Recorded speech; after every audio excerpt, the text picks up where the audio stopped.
Hey everyone, and welcome back to another episode of JackMullaly.com Discussions. This is the first in a little mini-series about how you can get into the sport of bike trials cheaply and easily using nothing more than your existing mountain bike. In this episode, I'm going to be talking to you about gear, what you need to do to your bike to make it trials ready, and what gear you should be wearing. To do this, I'm actually going to grab the camera, jump behind it, and I'll walk you through a few things.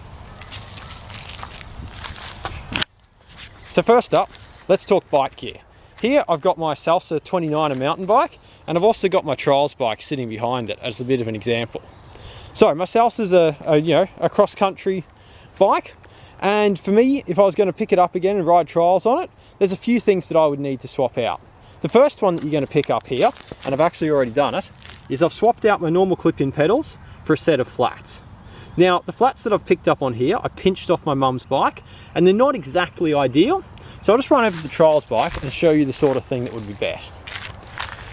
This sort of here is a pretty typical trials pedal. It's a caged pedal. You can see it's got some fairly aggressive knurling on it there for grip, but otherwise not a lot to it. That's a good sort of pedal, or you can get a typical flat pedal that you'd use in mountain biking with pins in it. But something that's got a bit of grip is what you're after.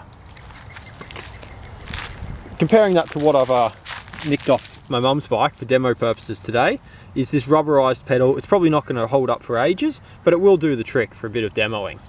So number one, switch out your clip-in pedals. Number two, and see up here, I've got bottle cages on this bike.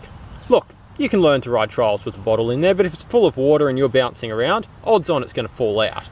Heck, they often fall out when you're simply mountain biking. So probably rip out the bottle. Number three, seat height here. Now, if you're a cross-country rider, you obviously your seat's going to be up quite high, and that's great for mountain biking. But in trials, particularly when you're learning, you're going to need a little bit more room for error, so you don't do yourself any damage. So, if you can, simply and easily drop your seat post a little bit lower. I haven't done it yet on this bike, mainly because I don't have a quick release on there. But definitely drop your seat a little bit lower to give you a little bit more clearance. It'll make the moves a little bit easier, and it'll give you a bit more confidence knowing that you've got that space between your bum and the saddle. So, bike-wise, pretty simple. Switch out your pedals, pull out your water bottle, and drop your seat height. One other thing we should talk about really briefly is gearing selection. Now, on this particular bike here, you can see I've got one single chainring at the front, and 9 chain rings at the back. So what gear are you going to want for trials? Look, in my opinion, say if you're on a standard mountain bike with 3 chain rings at the front, 9 at the back, yeah, you can tell it's been a while since I mountain biked. I'm not up with this 10-speed thing or people running doubles at the front. But let's assume you're running a triple at the front and 9-speed at the back. I would recommend start out fiddling around in your smallest chainring down here at the front, and at about your 4th lowest gear at the back. So it's a pretty low gear, but it's not the lowest you've got. If you go lower than that, you'll just find you've got no power when you try any moves. So smallest string at the front, about 4th smallest at the back, but play around with that one chain ring either side just to get a feel for it, and you should be pretty right for getting started. Okay, so that's bike setup. What about gear? Well, gear wise, there's a few things we want to do to keep ourselves safe mainly. Number one, as with any sort of riding, like frankly if you're not mountain biking with a helmet, I think you're nuts. But trials, wear a helmet. I wear a specialized mountain bike helmet. It does the trick just fine.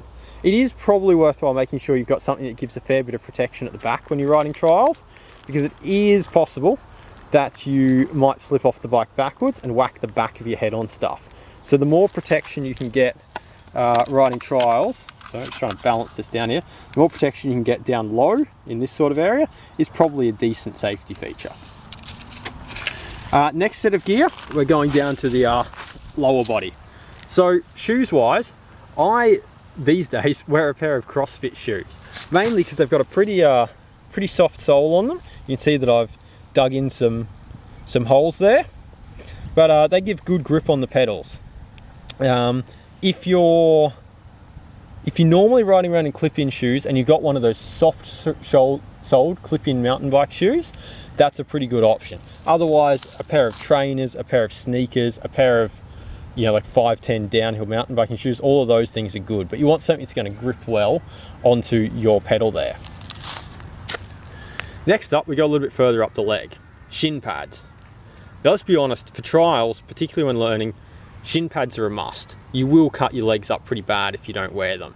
You can get shin pads pretty cheaply. This is a, you know, like an ultralight trial specific pair, but any set of BMX shin pads will do you pretty well. Personally, I don't really see the need for knee pads, particularly once you progress further in trials. You find that if you've got a knee pad on there, it restricts your ability, to bend and flex your knee and so on, and that's not such a good thing. So personally, I don't go with knee pads, but for getting started, if you've got a set of knee and shin guards, for sure, whack them on. Now, my personal preference, I don't wear any sort of elbow guard or anything like that, and you'll find that no top trials rider does. Frankly, it's just because they're irritating, they get in the way as you bend your elbow, and I actually can't think of the last time that I've badly scratched up my elbow. But again, if it makes you feel safer, if that's what you want to do for starting out, absolutely no reason not to wear an elbow pad. And the final thing, which I've left over with my bag to demo, but a pair of gloves. Again, you know, strictly speaking, not necessary for trials. I sometimes wear them, I sometimes don't, but there are two big advantages to gloves with trials. One is they give you good grip on the handlebars, particularly if your hands start to get sweaty, and that was the main reason why I would put them on. But there is also a bit of a safety issue on there. If you have a stack coming up, graze your hand down on something, gloves will help keep you safe. And that's it for gear. So to recap, helmet, shoes, shin pads, and gloves are my picks. If you're feeling, you know, like you want a little bit more protection, you could look at some knee pads, you could look at elbow pads and so forth. But those are the, you know, those four are my big pick. So, spin this back around. Hopefully the autofocus decides to focus on me now that I've done this. But that's it for this episode of jackmullally.com discussions. It's the first in a little series about how to get into bike trials using only your mountain bike and to do it cheaply and easily. In the next episode, I'm going to tell you what I think are the 3 basic trials moves that you should be giving a crack on your mountain bike. Well, that's it for now. If you want to hear more from us, hear more of the jackmullally.com discussions, you can jump on YouTube, go to our YouTube channel and subscribe. You can also leave a comment, or you can go to jackmullally.com. You'll find everything there.